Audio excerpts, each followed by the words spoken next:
दरम्यान इतर वाहिन्यांचा अंदाज आणि लोकशाही मराठीचा अंदाज पाहूयात। आज तक, माय इंडियाचा भाजप आणि शिवसेना 131 ते 151, शिवसेना युबीटी प्लस मनसे 58 ते 68, काँग्रेस आणि वंचित बहुजन आघाडी 12 ते 16 जागा। तर एबीपी माझाचा पोल पाहूयात। भारतीय जनता पक्ष आणि शिवसेना 127 ते 154, शिवसेना युबीटी आणि मनसे 44 ते 64, तर काँग्रेस आणि वंचित बहुजन आघाडी 16 ते 25 जागा।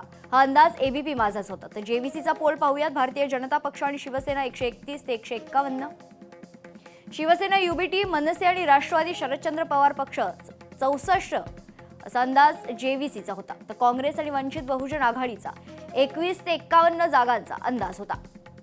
तर इतर 6 ते 9 जागा। डीवी रिसर्च, भारतीय जनता पक्ष आणि शिवसेनेला 107 ते 122 जागा मिळतील असा अंदाज डीवी रिसर्चचा होता।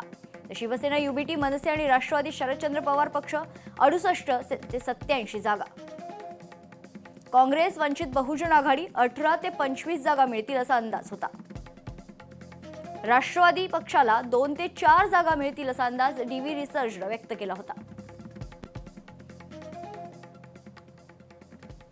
तर पालिका निवडणुकीचे सर्व अंदाज तंतोतंत खरे ठरलेले आहेत। लोकशाही मराठीचे जेडीएसचा अंदाज पाहूयात। भारतीय जनता पक्ष शिवसेनेला 127 ते 154 जागा मिळतील असा अंदाज होता। शिवसेना युबीटी आणि मनसेला 44 ते 64 जागा मिळतील असा अंदाज जेडीएसने वर्तवला होता। तर काँग्रेस आणि वंचित बहुजन आघाडी युतीला 16 ते 25 जागा मिळतील असा अंदाज होता। तर इतर 9 ते 17 जागा। तर लोकशाही मराठीचे एकंदरीतच पालिका निवडणुकीच्या निकालाचा अंदाज तंतोतंत खरा ठरले। अन्य वाहिन्या आणि संस्थांच्या सर्वेक्षणात लोकशाही मराठीच अव्वल ठरली आहे। महापालिकेत भाजप शिवसेनेची सत्ता येणार हा अंदाज खरा ठरलेला आहे। या क्षणाची मोठी बातमी आपण बघतोय। संपूर्ण घटना आता सीसीटीव्ही कॅमेऱ्यात कैद झालेली आहे। या क्षणाची महत्त्वाची ब्रेकिंग न्यूज। पोलीस ठाण्यात 14 जणांविरुद्ध गुन्हा दाखल झालाय। छत्रपती संभाजीनगरमध्ये भारतीय जनता पक्षाच्या उमेदवाराच्या घरावर हल्ला झाल्याची या क्षणाची महत्त्वाची ब्रेकिंग बातमी। भारतीय जनता पक्षाचे उमेदवार बंटी चावरिया यांच्या घरावर हल्ला झाल्याची माहिती समोर येते। हल्ला झाल्याची खरं तर संपूर्ण घटना आता सीसीटीव्ही कॅमेऱ्यात कैद झाली आहे। पोलीस ठाण्यात 14 जणांविरोधात गुन्हा दाखल झाल्याची महत्त्वाची अपडेट आहे। छत्रपती संभाजीनगरमध्ये भारतीय जनता पक्षाच्या उमेदवाराच्या घरावरच हल्ला झाल्याची महत्त्वाची बातमी समोर येते। भारतीय जनता पक्षाचे उमेदवार बंटी चावरिया यांच्या घरावर हल्ला झालाय। या संदर्भात सविस्तर माहिती जाणून घेऊयात। आपले प्रतिनिधी सचिन बडे आपल्या सोबत जोडले जातात। सचिन, काय सविस्तर माहिती? छत्रपती संभाजीनगर मधील हा प्रकार आहे। भाजपचे उमेदवार बंटी चावरिया यांच्या घरावर हल्ला करण्यात आल्याची माहिती जी आहे ती आता समोर येते। सीसीटीव्ही मध्ये हा संपूर्ण प्रकार जो आहे तो कैद झालेला आहे।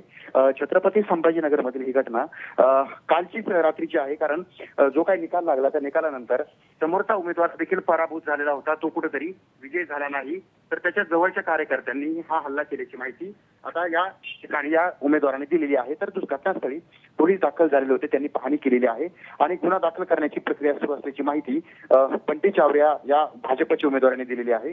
त्यामुळे हा हल्ला करण्यामागचं कारण म्हणजे कुठेतरी सूड भावनेच्या उद्देशानं हा हल्ला करण्यात आलेला आहे। तर छत्रपती संभाजीनगरमध्ये या अशा वारंवार राजकीय घटना आणि राजकीय वादंग जो आहे तो कायम असल्याचं पाहायला मिळतंय। मेघना, निश्चित धन्यवाद सचिन आपण दिलेल्या सविस्तर माहितीसाठी। तर छत्रपती संभाजीनगरमध्ये भारतीय जनता पक्षाच्या उमेदवाराच्या घरावर हल्ला झाल्याची माहिती आहे। भारतीय जनता पक्षाचे उमेदवार बंटी चावरिया यांच्या घरावर हल्ला झालाय।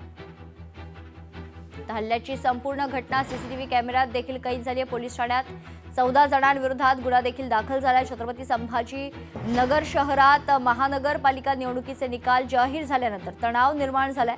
गांधीनगर भागात भारतीय जनता पक्षाचे उमेदवार बंटी चावरिया यांच्या घरावर मध्यरात्री हल्ला झाल्याची घटना घडली आहे। लोकशाही मराठी ऐका, पहा, जागरूक रहा।